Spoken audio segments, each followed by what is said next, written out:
కన్యరాశి.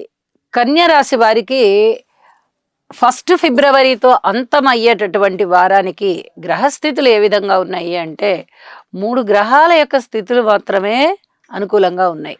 అంటే వీరికి గురుబలం చాలా బాగుంది, శనిగారి బలం చాలా బాగుంది. ఇది చాలా చెప్పదగినటువంటి సూచన. అయితే తృతీయ స్థానంలో చంద్రుడు కూడా బాగున్నారు. అయితే ఇక్కడ చెప్పవలసినటువంటి ముఖ్య విషయం ఏంటంటే ఇన్నాళ్ళు 5 గ్రహాలు 6 గ్రహాలు బ్రహ్మాండమైన మెజారిటీతో ఉన్నాయి. మరి ఇప్పుడు చూసేటప్పటికి 3 గ్రహాలు మాత్రమే అనుకూలంగా ఉన్నాయి. ఏ విధంగా ఉంటాయి ఫలితాలు అంటే ఎప్పుడైతే శనిగారు కానీ గురువుగారు కానీ రాశికి అనుకూలంగా ఉన్నారో ఇక వెనక్కి తిరిగి చూడక్కర్లేదు, అనుకూల ఫలితాలే ఉంటాయి.